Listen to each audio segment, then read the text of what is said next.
we're going to have a new Supreme Court. And they're all talking about doom and gloom. You know something? We've had Supreme Courts from the beginning of this country, and some of them have been extremely conservative. Most of them have been conservative. Some of them have been very liberal. But I'll always go back to the appointment of Earl Warren, who everybody thought was, oh boy, he's nominated by Reagan. He's a strong conservative. He was a strong conservative in the state of California. And he gets on the Supreme Court, and what does he do? He says, you know something? The law is more important than politics. And what he did was he followed his conscience. That was what you expect on the Supreme Court. And they're going to talk about whoever they appoint now. Somebody will be appointed, and all we can say is he's going to have to say, politics play no part in what I do. It's my philosophy, and that's what's going to happen.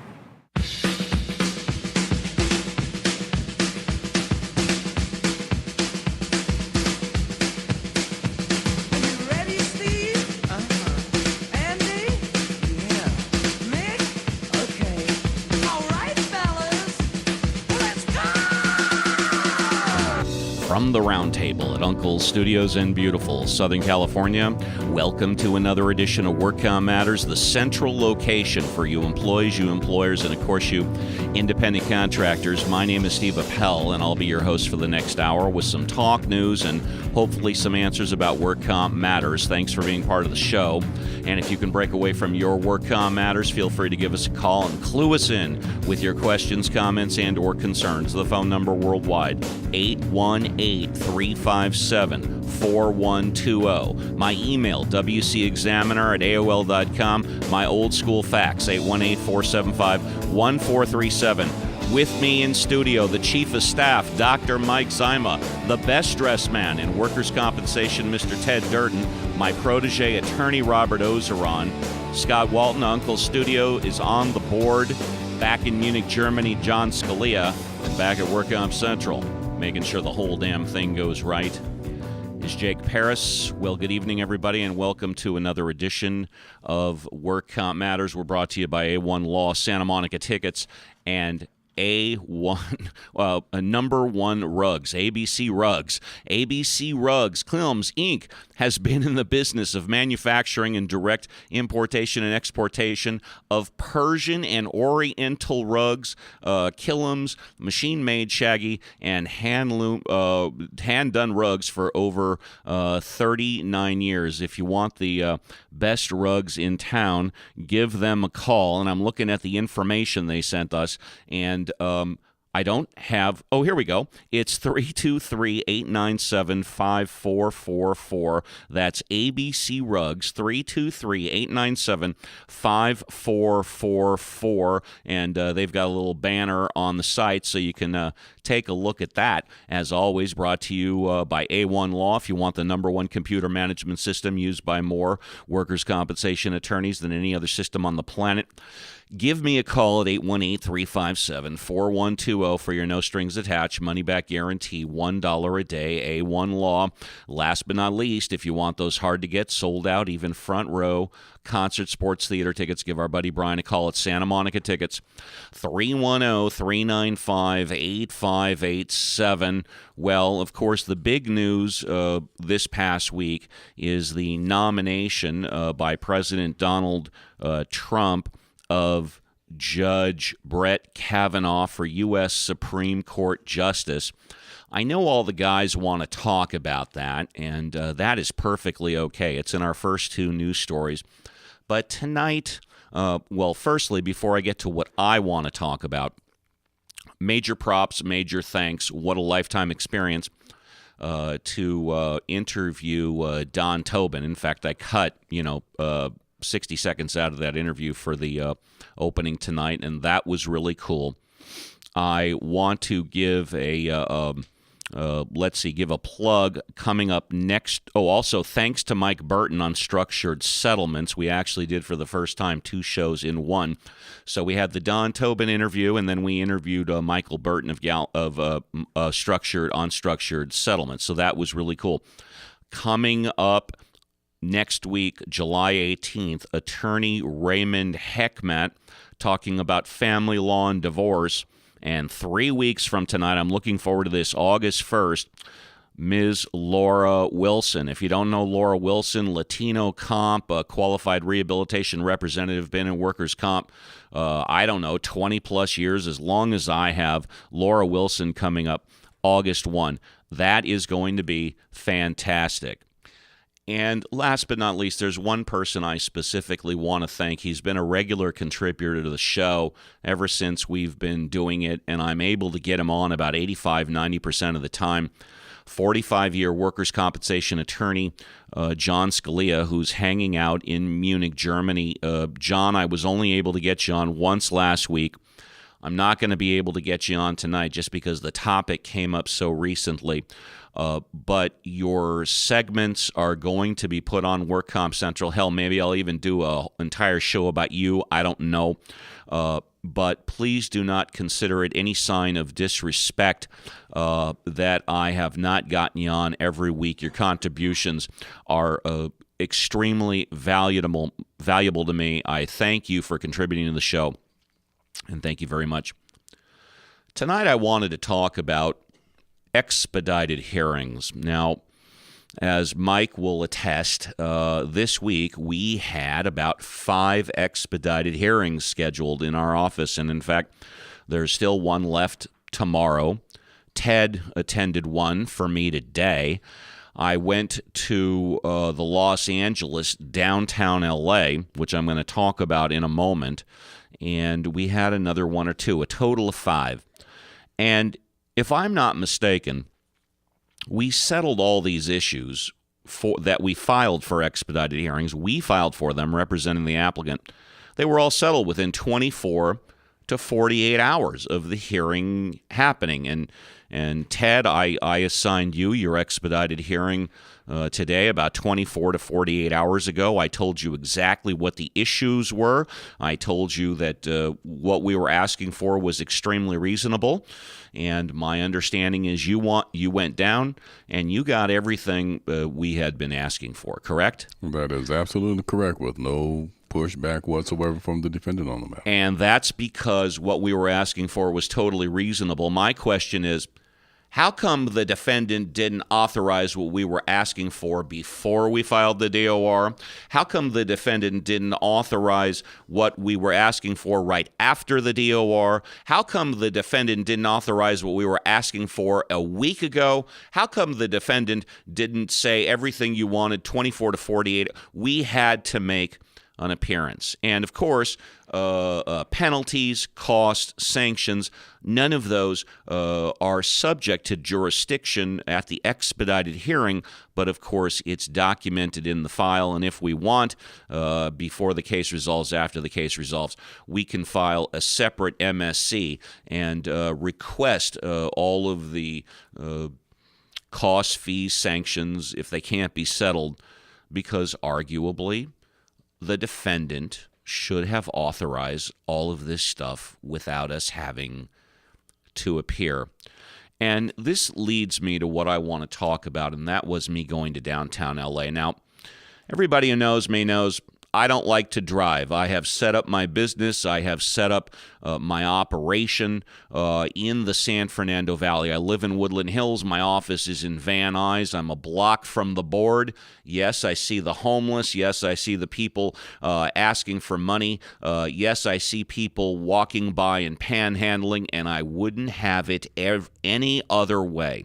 I wouldn't want an office in Beverly Hills where I walk out and see all the people in fancy clothes and handbags and just money and credit cards.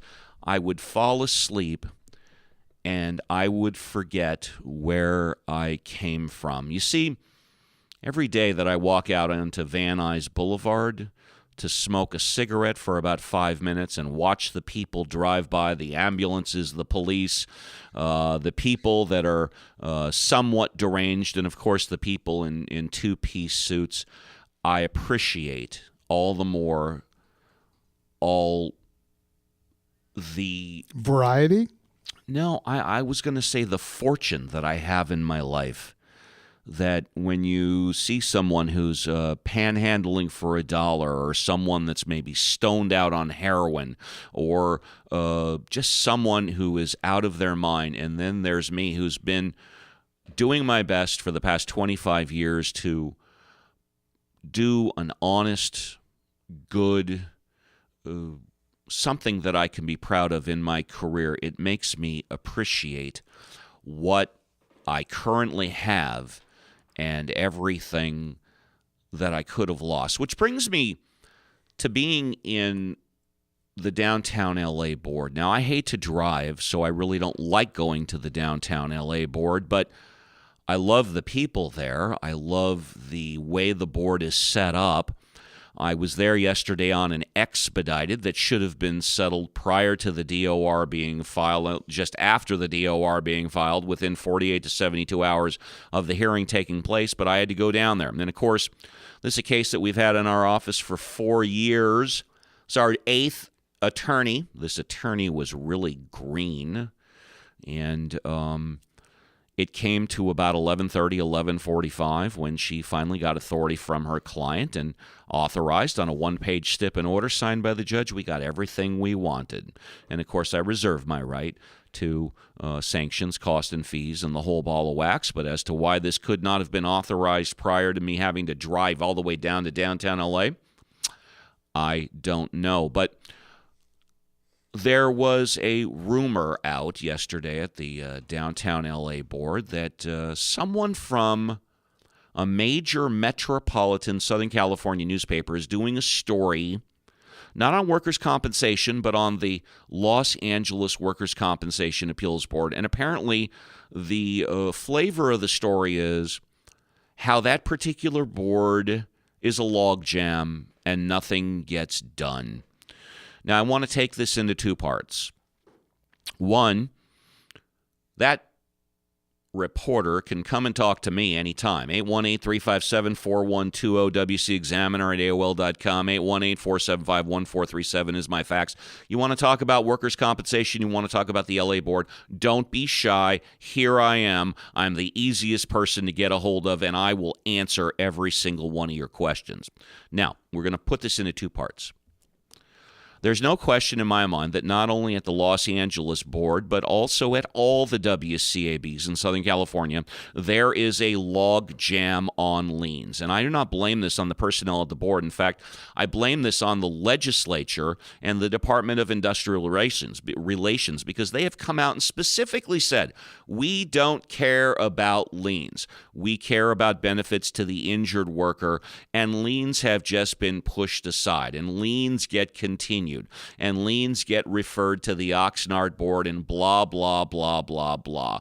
So, yeah, if you're going to write a story about how the issue of liens are log jammed at the Los Angeles WCAB, I say it's no different than at any other board. And by the way, I'm right next door to the Van Nuys board, the best board at the state. I think it's 19 judges, and the system moved just fine. But Ted will attest to this. He does mostly liens. Liens are logjam. That's the way the system is designed to be. Am I correct? Absolutely. Thank you very much. Now, let's take it to part two. If this reporter is going to come out and say that the system is logjam for injured workers at the LA WCAB, I see no evidence of that whatsoever, and I use my appearance yesterday as an example. I'm set for expedited hearing. My case is set for exactly 8:32 a.m. I show up at 8:25 a.m., 7 minutes early. The judge comes out at approximately 8:32, 8:33, calls the calendar, calls my case name. Yes, Your Honor, I'm representing the applicant. My client is here. We are ready to proceed. Is defendant here? No, Your Honor, I don't know where the defendant is. Defendant shows up about 15, 20 minutes later, naturally late, okay? Defendant doesn't have any authority because defendant hasn't been able to contact their client, okay? So we end up waiting and waiting and waiting and waiting. And then come about 10 o'clock or 10:15, steam's starting to come out of my ears. I'm starting to get a little fidgety. I'm starting to lose a little bit of my professionalism. I'm getting a little sarcastic and condescending. Any of you know me when I'm frustrated, I fully admit it. That's the way I am. Eventually at 10:30, give or take, judge says, fill out the stips and issues. She still hasn't been able to reach anybody. We start filling out the stips and issues, da-da-da-da-da-da-da-da. Of course, she takes a picture of it because she has to show it to her supervisor to make sure it's okay. She's essentially top-sheeting the file. She's green, whatever the case may be. Well, lo and behold, come about 11:45, she got authority for everything we asked for. We signed on the dotted line. I said goodbye to the judge. I'll see you in about 3 months.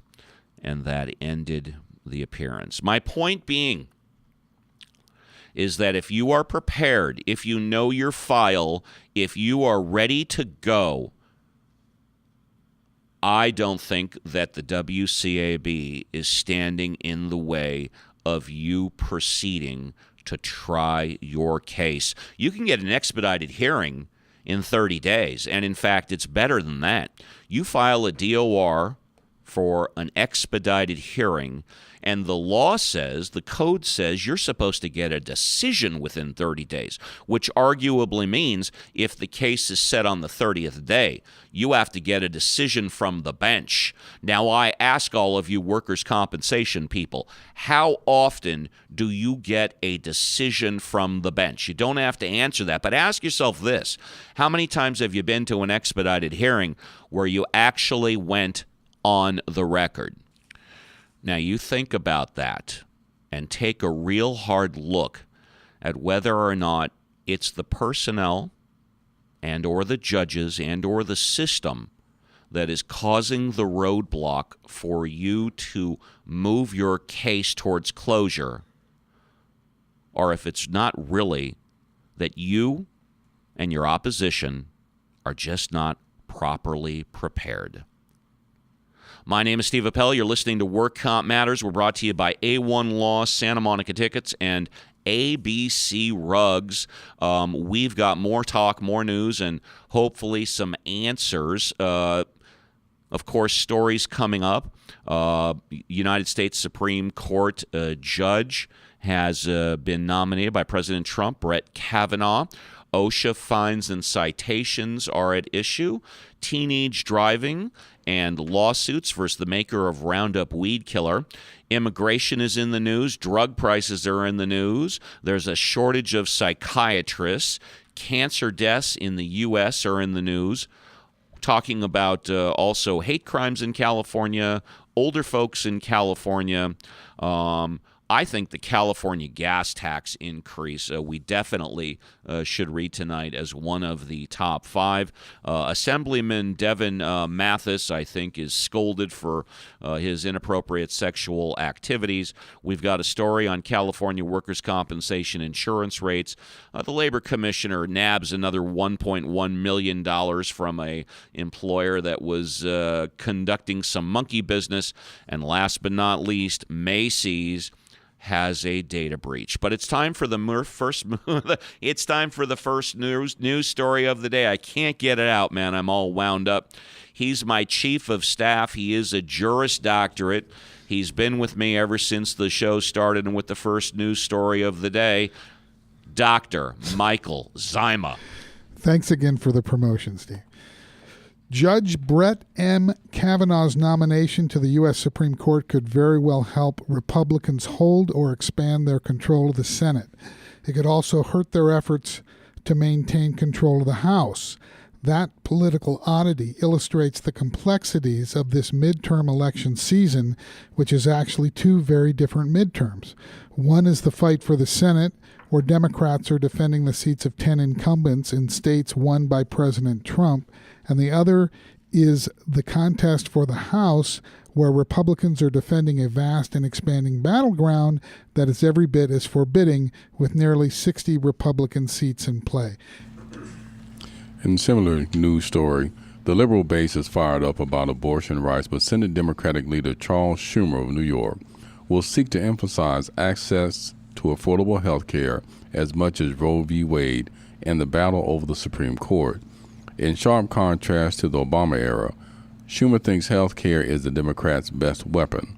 By putting the charge to issue of women's reproductive rights within the broader framework of access to health care, the matter is likely to be less polarizing in red states. California gas tax increase. A November ballot measure to repeal California's recent gas tax increase threatens road improvement and maintenance projects that receive funding through the tax. The initiative, which requires voter approval for any new gas tax increase, is retroactive to the beginning of 2017, effectively stopping the new fees created when lawmakers passed Senate Bill 1 last year. State and local infrastructure projects would not receive funding beyond the current fiscal year. A California Assembly investigation has determined that Assemblyman Devin Mathis made explicit remarks at work, including about his colleagues violating the legislature's policy on sexual harassment. But investigators did not corroborate allegations of sexual misconduct made last fall against the Visalia Republican. The investigation substantiated a complaint that Mathis frequently engaged in sexual locker room talk, including making sexual comments about fellow Assembly members.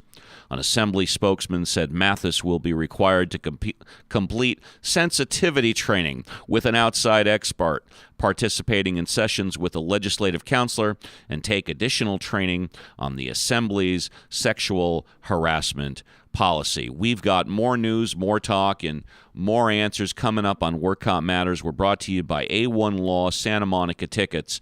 If you want the #1 computer management system used by more workers' compensation attorneys than any other system in the Kuiper Belt, give me a call at 818-357-4120 for your no-strings-attached money-back guarantee, $1 a day. A1 Law. And if you want those hard-to-get, sold-out, even front-row concert, sports, theater tickets, give our buddy Brian a call at Santa Monica Tickets, 310-395-8587. Well, okay, guys, we got about 8 minutes. You guys wanted to talk about the Supreme Court nominees. Whoever wants it, step up and grab it. Well, I'm interested to see if the Dems just automatically reject the candidate without hearing what he has to say in the nomination process. Well, it's interesting because you have 3 Democrats that are on what I would have to describe as precarious ground, and those are the Democrats that are in the normally red states. And so Trump there's already been a Republican PAC that has reached out to them to try to get them to vote in favor of Kavanaugh, and it would be the same 3 that confirmed Gorsuch. Am I pronouncing that correct? Gorsuch is correct. Right. So it'll be interesting to see if they will. I mean, the rest of the Democrats, I'm sure they're going to come out against him. I mean, he is a typical conservative. I have my concerns about him. I think it was in 1999 he wrote an amicus brief in favor of a coalition that opposed affirmative action. He was also one of the justices. What year was that? I'm sorry? In 1999. Okay, go. And he also was both the dissenting decision in that lawsuit that had to do with the death of the trainer at SeaWorld. He didn't feel that there was that the lawsuit was meritorious because of the fact that he felt that when you're a trainer that you were taking certain risks when you're working with wild animals. But it was interesting because he compared it to being a football player in NASCAR, and what happened to SeaWorld it's not a sport. So that dissenting decision was kind of lost on me in that regard. So it'll be interesting to see what happens. I think the Democrats, other than those 3, they're in precarious ground. But you also have the 2 female Republicans who are also concerned with an extremely conservative tilt on the Supreme Court, what that would do with Roe v. Wade. But in my opinion, in the end, it's possible it may not be much to do about anything, because at the end, let's say for the sake of argument that did happen, that was simply remanded back to the state level for them to make decisions about how women's rights would be. Did you read stuff of Kavanaugh's that you thought was brilliant, or no? Any stuff? There were some things that I agreed with him on, even to a certain extent. When he wrote about affirmative action, he simply felt like what happens at Harvard, he thinks that race plays too much into it. And being a black man, I want to see the things that I accomplished based on my merit, not simply based on the fact that I'm black.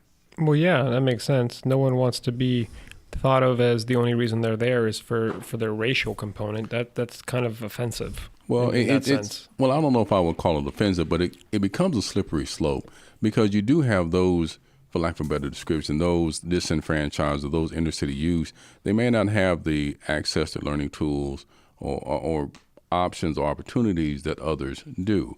I sometimes will hold myself out as separate and distinct just because of how I was raised. So opportunities are there. I think there still should be some consideration for those who may not grow up in areas where they have access to the same education as others. Well, it's been illegal as a Quota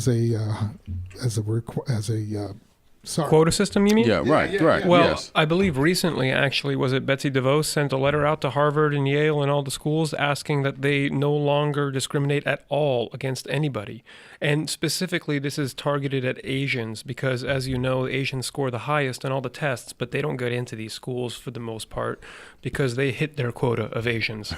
That's how it works. Asia Well, not quota that at I'm Harvard? discriminatory, Of course. but what about UCLA? I mean, This is the how Asian huge population is huge. This is across there. all colleges. There, in a lot of people's opinions, unjust weight given to race and demographics and not on merit. And the people who are harmed the most are Asians. You know where I think unjust weight is given, at least in the California Cal State system as well as the University of California system, is the out-of-state student. I know for a fact that out-of-state Well, that's money related.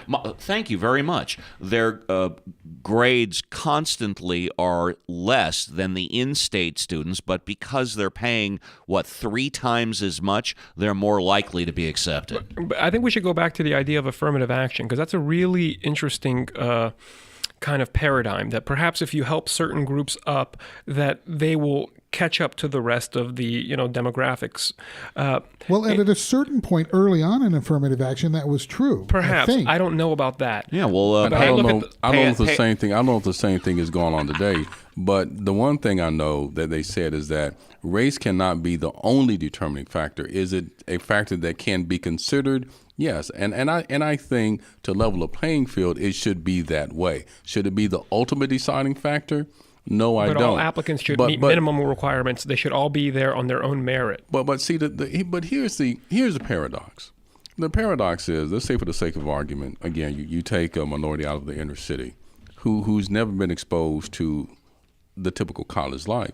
Oftentimes they find themselves in that situation and they are simply overwhelmed because they're not prepared for Fish it. out of water. No, really and truly. And again, because they're coming from a more economically deprived area. Well, the first year freaks a lot of people out, though. Well, I do think Ted's got a point that I do understand that some minorities have difficulty adjusting and have higher dropout rates as well. So a lot of these affirmative action, or you can say where they still meet the requirements, but perhaps they have been given unjust weight, or that's arguable, but additional weight to their race.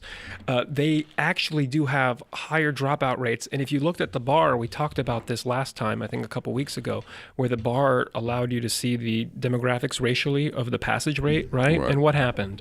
The lowest groups were the ones that have affirmative action in their favor. Why? Because like Ted said, they come to these areas, they're fish out of water, but they still pass. Why? Because there's a quota. There's a hidden language at these schools that you must pass certain amounts of blacks, of Mexicans, of Asians, of Jews. It doesn't matter. You have to have your demographics filled. But the bar is an anonymous test. It's random. You are not a name. You're a number. They don't know your demographic until after. And you see what happens when you force people up that may have not reached that point on their own merit. They are set up for failure. And I think it's based on the results we've seen from the bar. I mean, at that point, I would say just scrap affirmative action entirely, and everybody should be. I know that's but I'm looking at these results and I'm thinking, what can we do? What's reasonable? And those are absolutely all good points on Work Comp Matters. My name is Steve Appel. We're brought to you by A1 Law and Santa Monica Tickets. If you want the #1 computer management system, give me a call at 818-357-4120. For your no-strings-attached money-back guarantee, $1 a day, A1 Law. And if you want those hard-to-get, sold-out, even front-row concerts, sports, theater tickets, give our buddy Brian a call at Santa Monica Tickets, 310-395-8587. Almost forgot when I was at the LA WCAB yesterday. Major props, major thanks. These two guys, as they have in the past before, helped me out yesterday. One is Presley. He's a mainstay at the Los Angeles WCAB. And, of course, my buddy Lance Garrett, who's been on the show before. Both those guys gave me some solids yesterday, and I certainly appreciate it. It's time for a musical break. He's La Familia. He's the Cherry Blue Storms. He's Glenn Laughlin, and he's Baby, You're a Rich Man. How does it feel to be one of the beautiful people? Now that you know who you are, what do you want to be? And have you traveled very far, far as the eye can see? Baby, you're a rich man. Baby, you're a rich man too. You keep all your money in a big brown bag inside a zoo. What a thing to do. How does it feel to be one of the beautiful people? How often have you been there? Often enough to know. What did you see when you were there? Nothing that doesn't show. Baby, you're a rich man. Man too. You keep all your money in a big brown bag inside a zoo. What a thing to do.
Glenn Laughlin and the Cherry Blue Storms, Baby, You're a Rich Man on Work Comp Matters. My name is Steve Appel, and we're brought to you by A1 Law, Santa Monica Tickets, and our newest advertiser, who is the new rug company, ABC Rugs, at 323-897-5444, 323-897-5444. For ABC Rugs.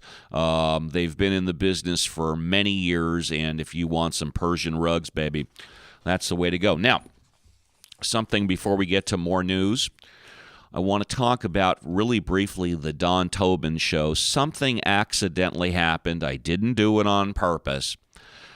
But within the Don Tobin show, and none of the guys at the table know this because I haven't mentioned it to, the only person I discussed it with is Scott.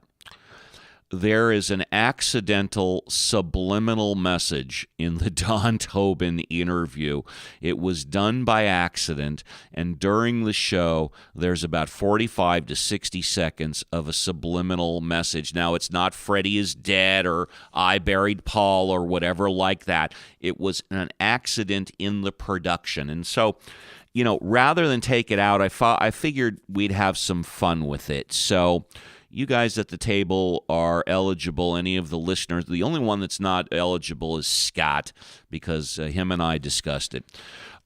Before the next show, if any of you text me, email me, phone me, communicate with me, and tell me what the subliminal message in the Don Tobin interview is, again, 45 to 60 seconds, I will give you one free dinner at Los Tres Hermanos. You may order anything. That's good Mexican food. It's the best, right It across really the is street good. from the office. It's the best Mexican food in Van Nuys. You will go to dinner with me, and you will order whatever you want for dinner, and it's my treat. Tell me what the correct subliminal message is. It was accidental in the Don Tobin interview. Get it to me some way by next Wednesday, and you and I are going out to dinner at Los Tres Hermanos. And if somebody tells you the direct message of last week's episode, you get a free drink. exactly. All right? The subliminal message, you can get a full dinner. If you could figure out just the direct message, you'll get a drink, okay? I 'Cause think that one was tough, too. The direct message was pretty damn clear, and that is, I am a lucky son of a guy to be able to be interviewing Don Tobin on the last day of his 55-year career. And I got, by the way, we've done about 27, 28 shows this year, and except for March for Our Lives, the Don Tobin interview has had, without question, the best response so far, and it's only been out for 1 week. And when you've got good material, it's really difficult to go wrong. And this is just one that's going to last for, it will eventually, give it time, by the end of the year, it will be our most listened to show. Who's got the next news story? I do.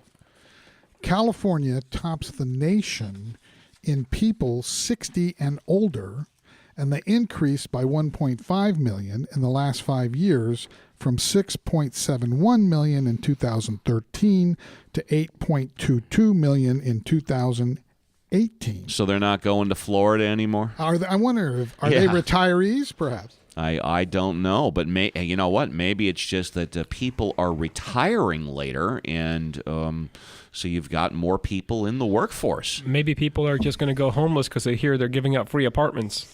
Exactly. I don't know about that, but I just joined the group of 60. So, hey.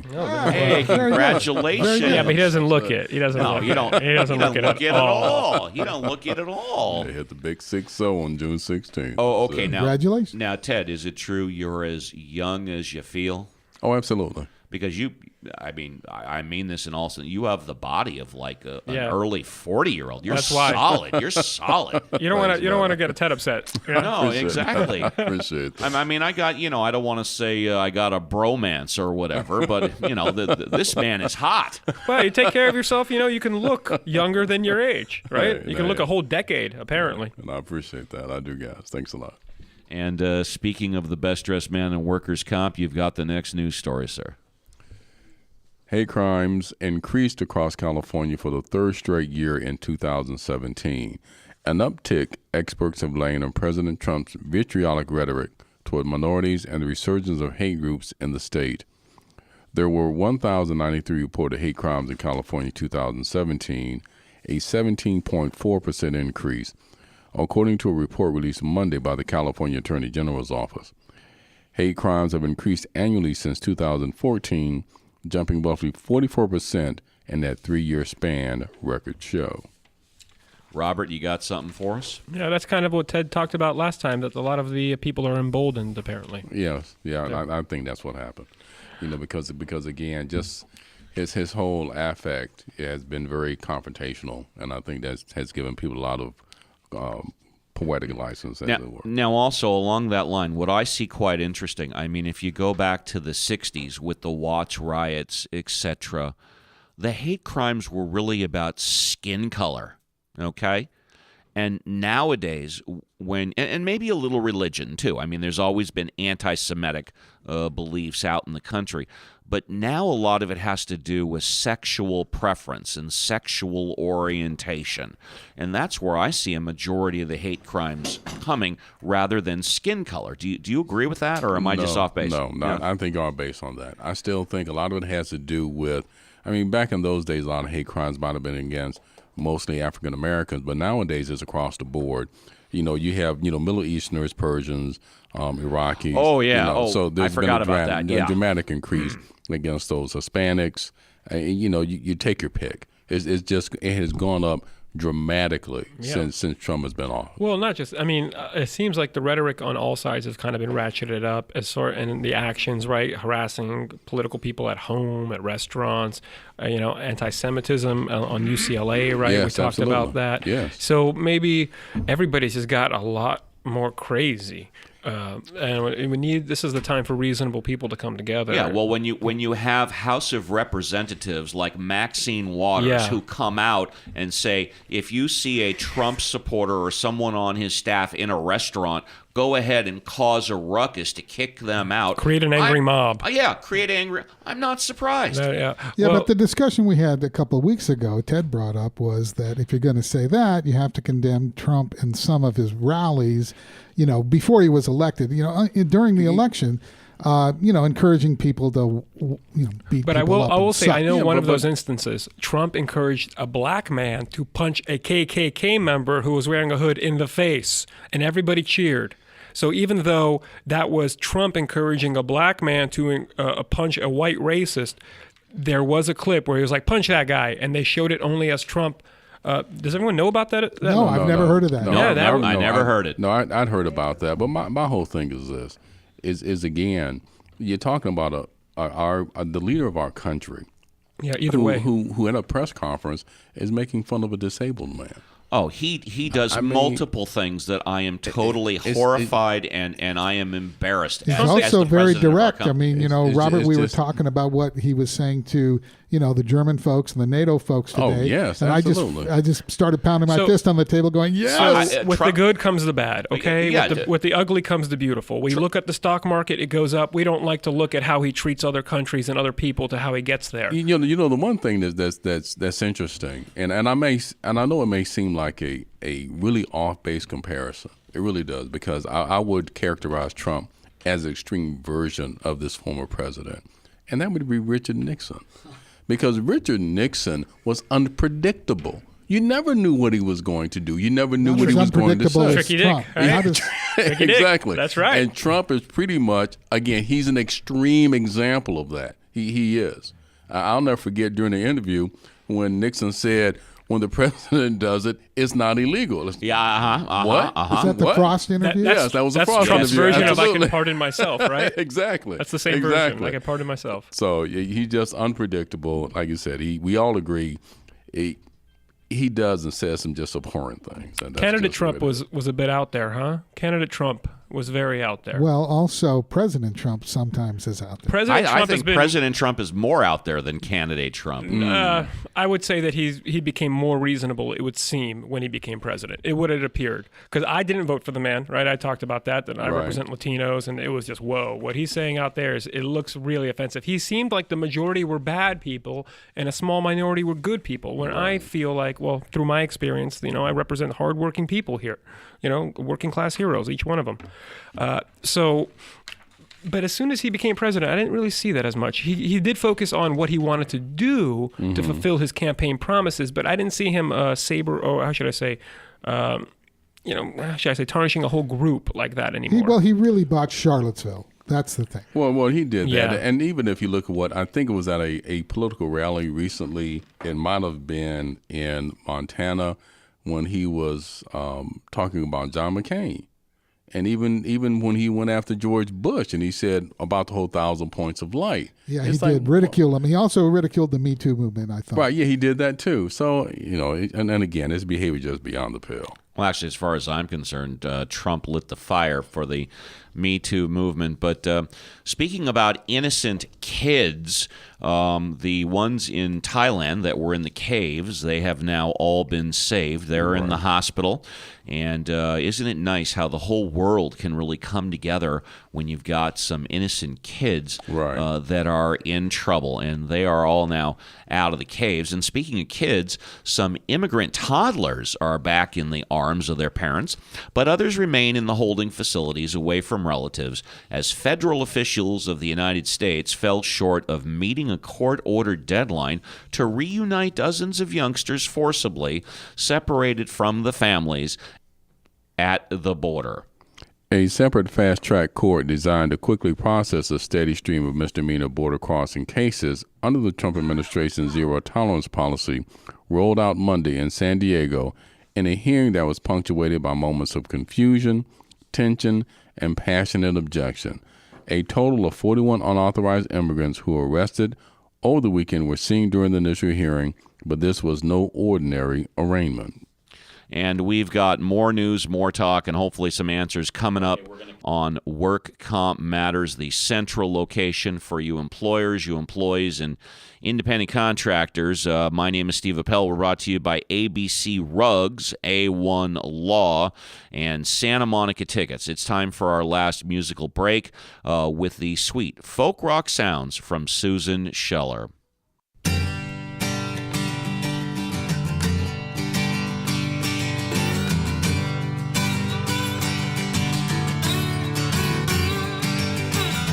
I sold my soul, I can't get it back. I've fallen down on my lonely track. Something inside is dying to break free. I got chains from wings to be. I long to break free from this lonesome jubilee. I feel so scarred, it's gone by this party's policy. Yeah. You know, if I could change my ways, baby, I would change today. I got chains, wings used to be. Going high up in the sky. Don't worry, my life ain't gonna pass me by.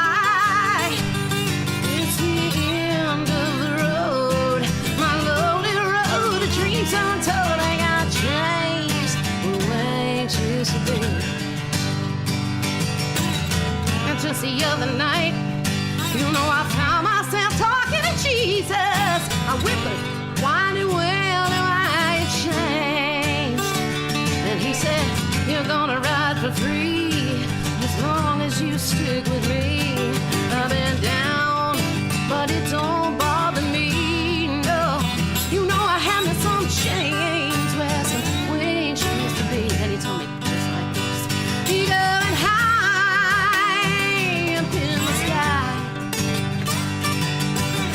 Don't worry, your life ain't gonna pass you by. It was looking like the end of the road. The lonely road, the dreams untold. You had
take it from me.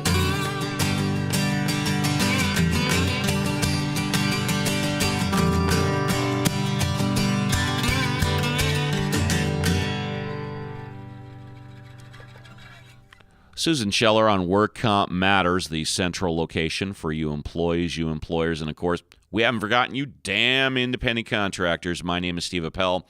We're brought to you by A1 Law Santa Monica Tickets and ABC Rugs. Coming up next week is attorney Raymond Heckmatt talking about family and divorce law. And coming up in 3 weeks, August 1st, this will be special, Ms. Laura Wilson of Latino Comp. I just can't wait to get her in studio. We've got a few minutes left. Who's got the next news story? In 2013, California had a shortage of 336 psychiatrists. And I'm sorry, but that sounds like a joke. I mean, but I'll go on with the story. I don't know. I see humor in that. I think it's twisted, but I can't explain. What does that number mean to you, Mike? I guess it's a symbol or something. It means Not 420. It means that a lot of medical facilities are advertising for shrinks. I see. According to national projections from the Health Resources and Services Administration cited by the state governor's office, statistics from the Steinberg Institute, a local nonprofit focused on issues related to mental health and founded by Sacramento Mayor Darrell Steinberg, estimate that demand for psychiatry in the U.S. will outstrip supply by 15,600 psychiatrists, or 25%, by 2025. You know, I got to say before the next news story, I would love to have a psychiatrist or a psychologist on the show. If you want to come into Uncle's studio, sit with us for an hour and a half, and talk about workers' comp, your practice, PR, the business, you are more than welcome to. And we would love to have a mental health professional on the show. Okay. Oh, yeah, that's right, Ted. We were supposed to have one a while ago, but the mental health professional flaked. Well, if anybody's going to flake, I guess it would be a mental health professional, right? She wasn't stable, you know what I mean? So I guess the takeaway from Mike's story is that more of us are going to be going crazy by the time 2025 and rolls around. untreated. But it wasn't that the whole purpose of legalizing marijuana was to make us all more mellower. So I don't understand. It seems to be contradictory. It's incongruent in that sense. But at any rate, speaking of marijuana, a handful of the world's biggest drug makers are canceling or reducing planned price increases in the U.S. following a new California drug pricing transparency law and continued political pressure over pharmaceutical costs. The California law, which began to take effect earlier this year, required drug makers to give insurers, governments, and drug purchasers advance notice of large price increases as a way of publicly pressuring pharmaceutical companies to keep prices down.